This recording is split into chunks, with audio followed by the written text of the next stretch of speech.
Scores of uncovered pits left behind by illegal miners are posing a serious threat to residents of some mining communities in the Nzima areas of the Western region. About 7 residents have recently fallen into pits, leading to their untimely deaths. 4 of the deceased were from Ngrofo, 2 were from Agya, and 1 from Telekubukazo. Mrs. Elizabeth Alua Va, Executive Director of the Ghana Environmental Advocacy Group, revealed this at a press conference and sensitization program organized over the weekend at Bankata in the Lemele district in the Western region. It was on the theme, Our Dying Rivers, An Uncertain Future, and was organized in conjunction with local environmental advocates in the Nzima area. Mrs. Elizabeth Va noted that irresponsible surface mining has destroyed the area's forests, lands and rivers and continues to pose an existential threat to the people. Mrs. Va said destructive community mining, poorly regulated small-scale mining, digging for minerals in forest reserves and all forms of surface mining that harm people must be urgently checked and stopped. Irresponsible surface mining has destroyed our forests, land and rivers, and continues to pose an existential threat to us, cannot be overemphasized. At this point, even the only stranger in Jerusalem is aware of the risks we face. Why then can't we stand together with one voice and destroy this evil? What will it take? She bemoaned the current sorry state of rivers and appealed to the chiefs, who are the custodians of the land, to take charge, intervene, and help protect the forests and water bodies. I brought you the press here today to say enough is enough. To send this message to our esteemed Nananom, who as custodians of the land are the last protectors of our lands, forests and rivers, that we cannot let this continue. Even if our political leaders have let us down, they, Nanano, are our last hope. Today, many of us in Egila, which is Jura, Nzima, Awawin, Seshi, Wassa, and Ashanti, are drinking mercury and lead-laden water. We are eating tubers, fruits and fishes that have been contaminated with poisonous heavy metals. The resulting increase in diseases associated with mercury, lead, arsenic, and cyanide poisoning is just a herald to what will befall our unborn generations. Already, a few have died in open pits in our communities. 4 in Nkrofo, 2 in Anya, and 1 in Telekubukazo. Do their deaths mean anything to you, Nananom?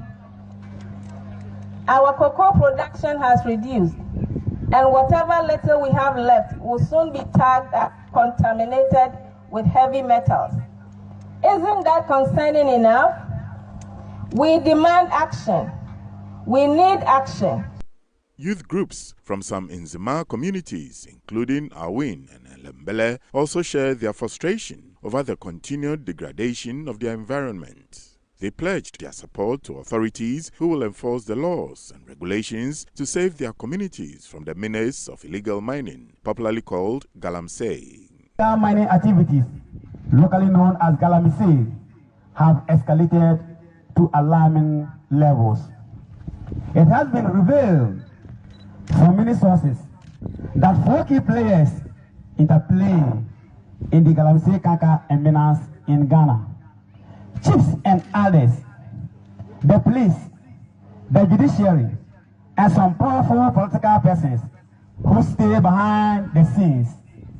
The fight against galamsey in a same group in particular, spearheaded by some young men of town and supported by a same group citizens in the diaspora, has explicitly and implicitly unveiled 3 of the players in the galamsey saga.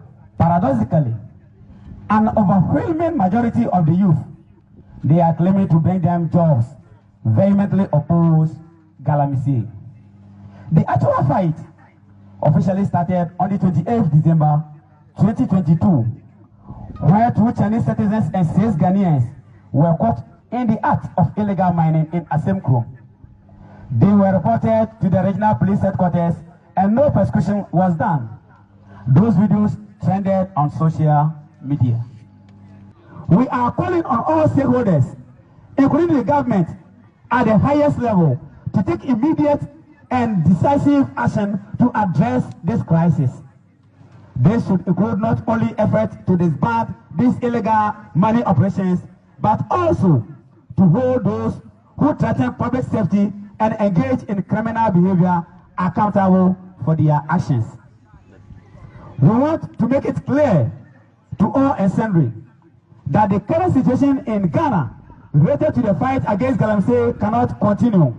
The rule of law must be upheld, and the safety and security of all citizens must be ensured. We stand ready to support the government and the local communities in finding lasting solution to this crisis. Anti-illegal mining campaigner Reverend Father Joseph Blay, an opinion leader in the area, lamented over the current state of some of Ghana's rivers and the health and safety implications of the pollution caused by illegal and unregulated mining activities. I feel very ashamed.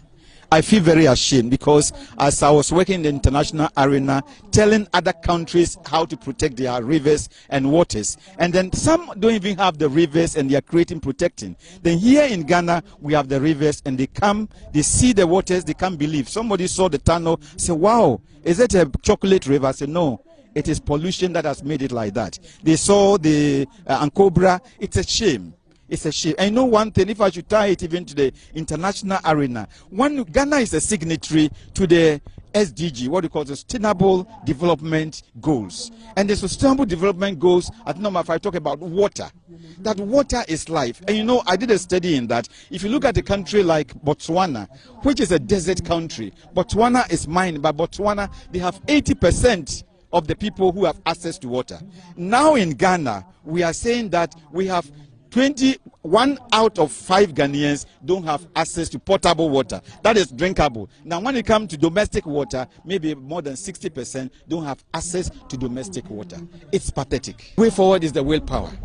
Now you can see that people are saying, the youth are saying, well, our politicians have disappointed that we can't trust them. Our legal system is not helping the youth. Our elders are not helping the youth. But I think that we must all come together. Yeah, it's very easy to blame one person. But if we all come together and see that we cannot continue like that. The Ministry of Transport has called on the Ghana Police Service and other law enforcement agencies to monitor commercial drivers who violate the directive issued by the Ghana Private Road Transport Union, GPRTU, and the Ghana Road Transport Coordinating Council, GRTCC, regarding fare increment.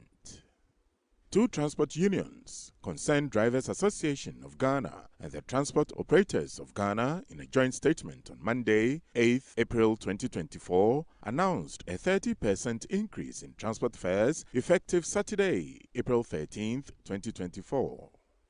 The move, according to the 2 transport operators, was in response to the recent surge in petroleum prices. But in a sharp contrast, the GPRTU and the GRTCC jointly issued a statement last Thursday describing the purported increase in fares as illegal. The statement, which was signed by the General Secretaries of the GPRTU and the GRTCC, Mr. Godfred Abulbire and Emmanuel Ohini Yeboah, respectively, urged commuters to disregard the purported increment in transport fares. As negotiations for the revised public transport fares continue with the road transport operators due to the surge in fuel prices and operational costs, the Ministry of Transport emphasized the importance of adhering to the current fares set by the GPRTU and the GRTCC. The Ministry of Transport in its statement said negotiations are still ongoing with the transport operators and urged the Ghana Police Service and other security agencies to be on the lookout for any driver who goes contrary to the directive issued by the GPRTU and the GRTCC. The Minister of Transport, Mr. Kweku Ofori-Esiama has touted the achievements chalked in the transport sector over the past 7 years under his leadership. He said in spite of the numerous challenges, the sector since 2017 had seen tremendous transformation in aviation, maritime and road transports. He said these when the ministry organized a 2-day strategic meeting to review the performance of the sector from 2017 to date, reflecting on the achievements, development issues and identifying areas for improvement. Speaking at the opening session of the 2024 strategic meeting at Cape Coast in the Central Region, Kweku Esiama highlighted some of the major achievements in the transport sector, including the upgrade of the Tamale Airport to an international status and the completion of the Kotoka International Airport Terminal 3 project. Mr. Kweku Ofori-Esiama was worried Ghanaians are not aware of the numerous infrastructural developments that his government had spent money to build in the country. He therefore tasked the organizations, institutions and agencies under his ministry to pursue aggressive communication for Ghanaians to come to terms with the good work of the government. We have upgraded the Tamale Airport into an international status. We have rehabilitated Sunyani Airport Phase 1. We are going to Phase 2. Completed the construction of Terminal 3 project at Kotoka International Airport. Expanded the Kumasi Airport into an international status, which is near completion and will be taken over. Established an independent body responsible for aircraft incident and accident investigation and prevention. There's a popular saying that if you don't tell your story, someone else will.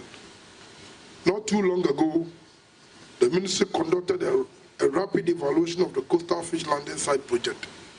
Surprisingly, despite the huge investment that we've made, majority of the people interviewed within the beneficial communities were not even aware of the project. The truth is that at times, or perhaps we have not been able to tell our story well. Therefore, going forward, I urge all of you to put forward an aggressive communication strategy to create awareness on the programs and projects of the sector. By so doing, it gives us confidence in declaring and demonstrating the good work of the President as we seek the mandate of the people. I also wish to charge the board and management to ensure that there is no labor unrest during this period. There should be regular engagement with workers to address their issues to avoid rumors which spark off such unwarranted workers' agitation. At the same time, I'm also urging workers not to put undue pressure on management. The head of civil service, Dr. Evans Agri Dakon, who was at the function, explained that each stakeholder had a crucial role to play in shaping the future of transportation in Ghana. He added that democracy and development is a big challenge in most cases as the citizenry subjects the government to accountability. When you are striking a synergy between development and democracy, you have a big problem. It's not a problem, it's a challenge, and it can be surmounted. One, we are dealing with much more sophisticated citizens who are coming in with new and wide demands. The expectations are high. They're comparing with other systems. They're comparing other sectors. They're comparing other services they are receiving from other institutions, organizations, and jurisdictions across the globe. Don't forget that governments have also come under serious pressure. And the democracy dictates that from time to time, our governments will come to the people, will subject them to the test of acceptability. Important ingredient of good governance. So every 4 years, our leaders will go and account for their stewardship. The Central Regional Minister, Mrs. Justina Marigold Assan, emphasized the importance of the transport sector to human life and economic outcomes and commended the government and the ministry for the various initiatives.